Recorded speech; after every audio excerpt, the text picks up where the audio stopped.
बिस्मिल्लाहिर्रहमानिर्रहीम। अस्सलाम वालेकुम स्टूडेंट्स। मैट्रिक क्लास है भाई, केमिस्ट्री की बुक है हमारी और इसमें हमने सेक्शन डी स्टार्ट किया था शॉर्ट क्वेश्चन आंसर्स का, केमिकल इक्विलिब्रियम का। तो इसमें हमने जो है 6 क्वेश्चन कर लिए थे, 7, 8, 9, 10 रहता था। क्वेश्चन नंबर 7 है, state law of mass action, how is the active mass is represented. तो लॉ ऑफ मास एक्शन क्या है भाई? The rate at which a substance reacts is directly proportional to its active mass and the rate of a reaction is directly proportional to the product of the active masses of the reacting substances. Usually active mass is represented in units of mole decimeter, is known to be the molar concentration and its value is expressed in square brackets. तो ये इसकी representation है law of mass action की। अच्छा जी, उसके बाद question number 8 है, Y equilibrium constant may और may not have unit, justify with example. अच्छा भाई, an equal number of moles on both sides of the equation has no unit. ठीक है, ये शायद पहले भी डिस्कस हुआ था और न्यूमेरिकल करते हुए मैंने बताया था वो ऊपर नीचे पूरे कट हो जाते हैं, तो इसलिए कोई यूनिट नहीं बचता। एक MCQs भी ऐसा था।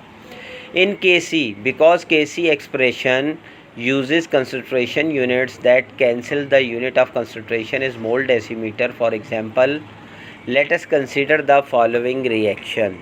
अब भाई ये एक इक्वेशन है CO2 प्लस H2, तो CO प्लस H2O, ठीक है, रिएक्टेंट एंड प्रोडक्ट। अब हमने क्या किया पहले कि ये Kc हमने वही लिखना है, प्रोडक्ट और रिएक्टेंट जो फार्मूला अगर वो लिखना चाहें, और जो हमने डिटेल में मैंने आपको शुरू में बताया था KF है, KR है, वो सब लिखना चाहें आप ज़रूर लिखें। मैंने डायरेक्ट किया है, तो Kc इज़ इक्वल टू क्या है भाई? प्रोडक्ट और रिएक्टेंट।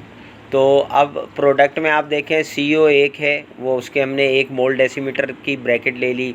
दूसरा H2O है, तो उसकी भी हमने मोल डेसीमीटर ले लिया। अच्छा जी, अब इसमें ये देखें आप कि जो रिएक्टेंट है उसमें क्या था? CO2 था, उसकी भी एक ब्रैकेट मोल डेसीमीटर की हो गई और H2 की भी मोल डेसीमीटर की हो गई। अब देखें किसी की ब्रैकेट के ऊपर कोई पावर नहीं है क्योंकि इनके साथ कोई भी हमारे पास जो है कोफिशिएंट नहीं था। ठीक है, तो इसलिए अगर कोफिशिएंट होता है तो वो फिर ब्रैकेट के ऊपर नज़र आता है। तो ये ऊपर नीचे कट हो गया, तो इसलिए इसका आंसर क्या आया? नो यूनिट आंसर आया। When the number of moles of reactant and product are not equal, Kc has a unit. जब इनके नंबर ऑफ मोल्स इस तरह इक्वल नहीं होते तो फिर Kc को एक यूनिट का कोई ना कोई यूनिट होता है। फॉर एग्जांपल ये हम कंसीडर कर रहे हैं रिएक्शन N2 + 3H2 और प्रोडक्ट बना था 2NH3, तो हमने एक वही प्रोडक्ट और रिएक्टेंट की ब्रैकेट बनाई, तो प्रोडक्ट में कोफिशिएंट 2 था जो कि NH3 की ब्रैकेट के ऊपर आ गया, और इस तरफ N2 सिंगल था, कोई कोफिशिएंट नहीं था, उसकी इसी तरह ब्रैकेट है, जबकि 3H2 3 कोफिशिएंट था, ब्रैकेट के ऊपर H2 की ब्रैकेट के ऊपर 3 की पावर आ गई। अब हमने क्या किया कि जो हमारे पास प्रोडक्ट है उसकी ब्रैकेट के ऊपर कोफिशिएंट 2 था, वो पावर बन गया, तो मोल डेसीमीटर पावर 2 हो गई, जबकि नीचे N2 का कोई कोफिशिएंट नहीं था, वो बग़ैर पावर के है, जबकि H2 के ऊपर पावर 3 थी तो वो 3 आ गई। अब नीचे देखें मोल डेसीमीटर, एक 3 पावर है और एक जिस ब्रैकेट पे कुछ नहीं है वहाँ 1 हुआ, तो 3 + 1 कितना हो गया? 4 हो गया, जबकि ऊपर पावर कितनी है? 2 है, तो वो 2 की पावर नीचे 4 के पास आ जाएगी, तो 4 में से माइनस हम 2 करेंगे तो हमारे पास 2 बच जाएगा। ठीक है, तो Kc इज़ इक्वल टू क्या होगा? क्योंकि नीचे पावर आई है तो ऊपर 1 बचा, 1 और मोल डेसीमीटर की पावर 2, तो अब 2 को हम मल्टीप्लाई कर देंगे तो मोल 2 हो गया, और डेसीमीटर जो है वो 3 × 2, 3 × 2 = 6 हो गया। तो अब ये जो Kc का यूनिट बचा है तो ये उसका हमने लिख दिया, Kc यूनिट मौजूद है यहाँ पर, और ऊपर जो था वहाँ पर चूँकि वो moles of reactant and products equal थे, तो इस वजह से वहाँ पे कुछ नहीं था। अच्छा जी, क्वेश्चन नंबर 9 है, how direction of a reaction can be predicted if Kc is known to you. बहुत आसान है भाई, वो आपसे ये पूछ रहे हैं कि आप डायरेक्शन ऑफ रिएक्शन कैसे प्रिडिक्ट करेंगे अगर आपको Kc मालूम हो।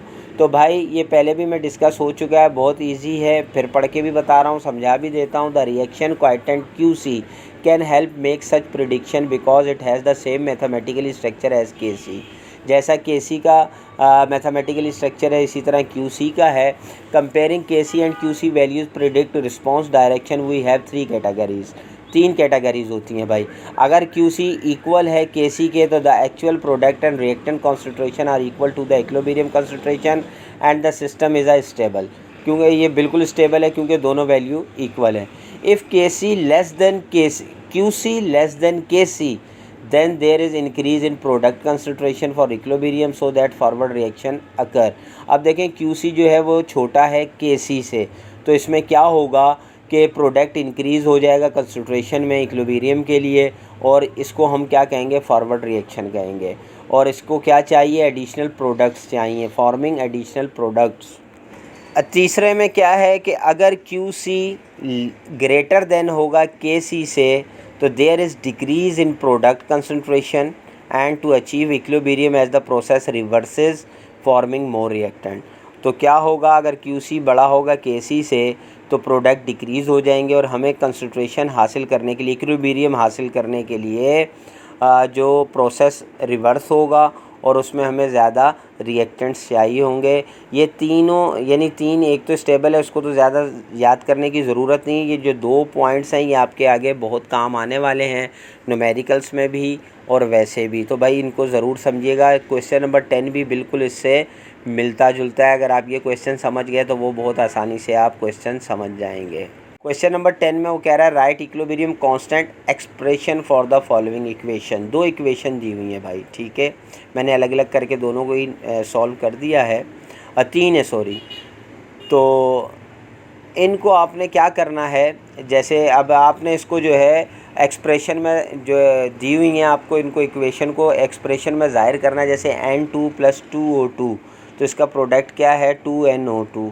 तो वही सेम फार्मूला जो मैं आपको समझाता हुआ आ रहा हूँ, KC प्रोडक्ट अवर रिएक्टेंट। तो प्रोडक्ट आपको पता है हमेशा राइट साइड वाला होता है, तो वो हमने NO2 और कोफिशेंट उसका 2 ऊपर पावर बन गई, जबकि रिएक्टेंट में N2 की एक ब्रैकेट आ गई और एक O2 के ऊपर जो कोफिशेंट 2 था वो पावर के तौर पर आ गया।